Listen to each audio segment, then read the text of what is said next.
Friends, मैं आप लोगों का अपने इस एजुकेशनल चैनल पे स्वागत करता हूँ।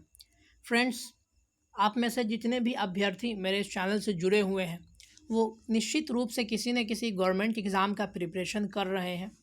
तो आज मैं आप लोगों की प्रिपरेशन को चेक करने के लिए टॉप 15 करंट जीके लेकर के आया हूँ, जिसमें मुख्य रूप से मैं आप लोगों से 15 सवाल पूछने वाला हूँ। और सिंपली आप इसको कह सकते हैं कि आप लोगों को ये मेरा चैलेंज है कि आप में से कितने बच्चे इस 15 में से 5 सवालों का सही सही जवाब दे पाते। एकदम ईमानदारी से अपना अपना नाम हमारे कमेंट बॉक्स में ज़रूर लिखें, ताकि जो लोग इसमें अच्छे तरीके से आंसर्स दे पा रहे हैं उसकी पहचान की जा सके।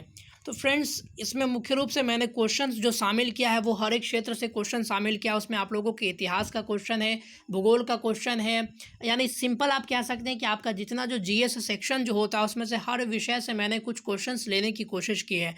तो आज मैं आपके सामने उन्हीं सारे क्वेश्चंस को डिस्कस करने वाला हूँ। तो वीडियो के अंत तक ज़रूर बने रहे विथ फुल एक्सप्लेनेशन, यानी ऐसा नहीं बस मैं आप लोगों को सिंपली आंसर नहीं बताने वाला हूँ, बल्कि साथ ही साथ इसका एक्सप्लेनेशन भी करने वाला हूँ। तो चलिए फ्रेंड्स, सबसे पहले हम अपने पहले प्रश्न की तरफ बढ़ते हैं और देखते हैं कि हमारा पहला प्रश्न क्या है। तो यहाँ पर देख सकते हैं जीके के 15 महत्वपूर्ण प्रश्न हम लोग देखने वाले हैं। तो इन 15 महत्वपूर्ण प्रश्नों को अगर हम लोग देखें तो पहला क्वेश्चन है आपका, अम्लों का राजा किस अम्ल को कहा जाता है। फ्रेंड्स, इस क्वेश्चन को आप लोग हल्के में न लें, ये प्रश्न कई बार आज से पहले के एग्जाम्स में पूछा गया है। तो आपके लिए 4 ऑप्शंस यहाँ पर दिए गए। पहला है HNO3 जिसको नाइट्रिक एसिड बोलते हैं, दूसरा आपका HCl यानी जिसको हाइड्रोक्लोरिक एसिड बोलते हैं, तीसरा आपका सल्फ्यूरिक एसिड यानी H2SO4, और चौथा है आपका नन। तो आप लोगों को इसका आंसर बताना है। तो फ्रेंड्स, इसका आंसर हो जाएगा आपका ऑप्शन नंबर सी यानी H2SO4 यानी सल्फ्यूरिक एसिड। इसको अम्लों का राजा कहा जाता है, यानी इसके यूजेस को देखते हुए इसका यूजेस जो है सो मैक्सिमम बार जो है इसको लेबोरेटरी में या लैब में इसका इस्तेमाल किया जाता है, जिस वजह से इसको अम्लों का राजा भी कहा जाता है। तो यहाँ पर इसका आंसर आपका हो जाएगा ऑप्शन नंबर सी। उसके बाद अगर हम लोग बात करें पहले क्वेश्चन दूसरे नंबर के क्वेश्चन के बारे में, तो दूसरा नंबर का क्वेश्चन है आपका, भारत का प्रथम गवर्नर जनरल कौन था। तो फ्रेंड, जैसा कि आप सबको मालूम है कि हमारे देश पर ब्रिटिशर्स ने लगभग 200 वर्षों तक शासन किया है। तो उसमें पहले हमारे देश में गवर्नर हुए, उसके बाद गवर्नर जनरल हुए, उसके बाद वाइस राय हुए। तो यहाँ पर प्रश्न आपसे पूछा जा रहा है कि प्रथम गवर्नर जनरल कौन है। तो यहाँ पर इसके लिए 4 ऑप्शंस यहाँ पर आपको प्रोवाइडेड है। पहला है लॉर्ड कर्जन, दूसरा है विलियम बेंटिक, तीसरा आपका वारन हेस्टिंग। तो यहाँ पर इसका आपका सही जवाब हो जाएगा ऑप्शन नंबर बी यानी विलियम बेंटिक। जितने भी अभ्यर्थी इस ऑप्शन नंबर बी का जवाब दे रहे हैं वो लोग बिल्कुल सही हैं। उसके बाद अगर हम लोग बात करें, वह कौन सा ग्रह जिसके चारों ओर वलय, वलय कहने का मतलब हुआ है कि एक इस तरीके का एक गोला सा पाया जाता है। सिंपली आप इसको इस भाषा में समझ सकते हैं। तो आपसे ये पूछा जा रहा है। तो यहाँ पर आपके ऑप्शन से बुध है, शुक्र है, पृथ्वी है और शनि है। तो यहाँ पर आप लोगों ने अगर भूगोल को पढ़ा होगा तो आप लोगों को मालूम होगा कि उस ग्रह का नाम है आपका शनि ग्रह, यानी option number D your right answer.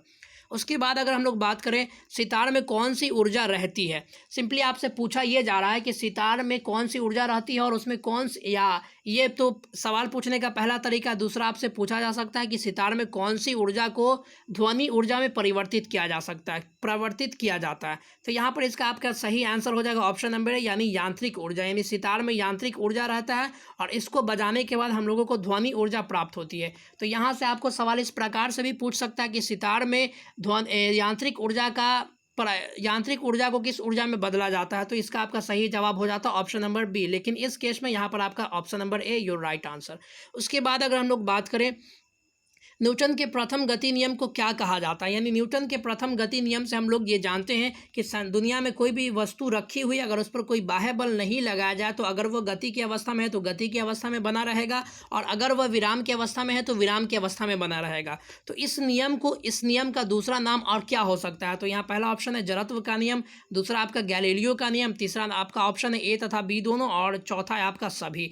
तो इसका आपका अगर आपने इसको पढ़ा होगा तो आपको मालूम होगा कि इसका जो आंसर है, इसे जड़त्व का नियम भी बोलते हैं और इसे जो है सो गैलीलियो का नियम भी कहते हैं। तो इसलिए यहाँ पर इसका आपका सही आंसर हो जाएगा ऑप्शन नंबर सी, ए तथा बी दोनों।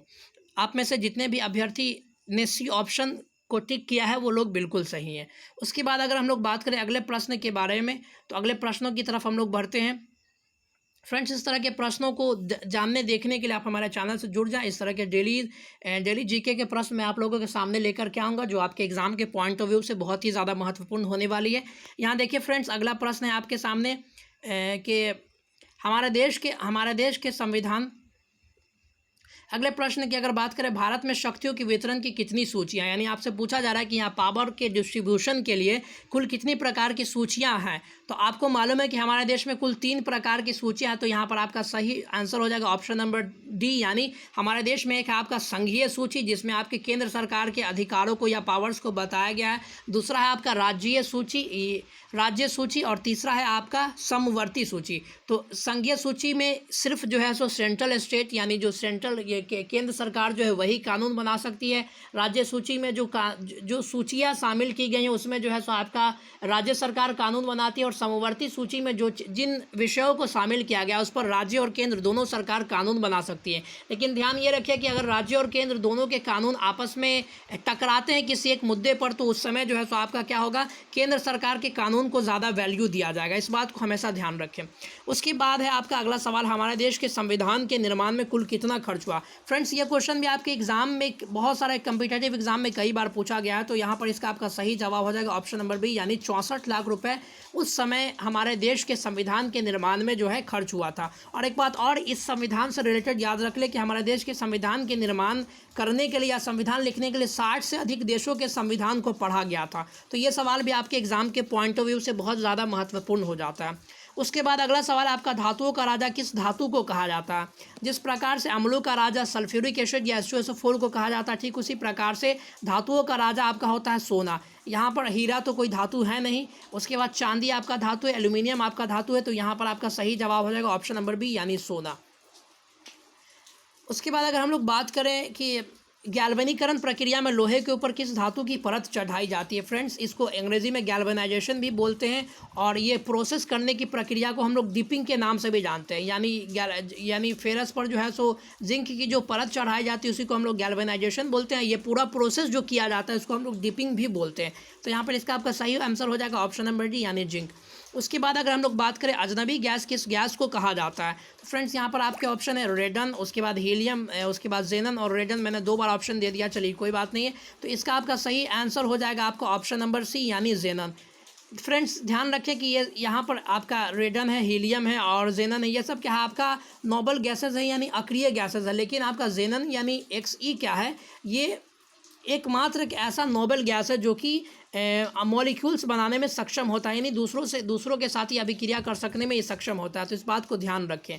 तो ये आपका ऑप्शन नंबर सी इसका सही जवाब हो जाएगा।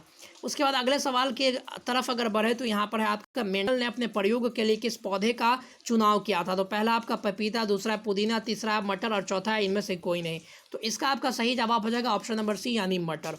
उसके बाद अगला सवाल है, दुनिया का सबसे पहला परमाणु बम का क्या नाम था। फ्रेंड्स, ये क्वेश्चन आपके एग्जाम के पॉइंट ऑफ व्यू से बहुत ही ज़्यादा महत्वपूर्ण है। तो पहले परमाणु बम का जो आपका नाम था वो लिटिल बॉय था, यानी ऑप्शन नंबर सी। और अगर आपसे सवाल ये भी पूछ सकता है कि परमाणु बम किस सिद्धांत पर कार्य करता है, तो ये क्या नाभिकीय विखंडन के सिद्धांत पर ये कार्य करता है। जो आगे मैं आप लोगों के लिए जो वीडियो लाने वाला हूँ उस पर मैं विस्तार से चर्चा करने वाला हूँ, तो हमारे चैनल से जरूर जुड़ जाए।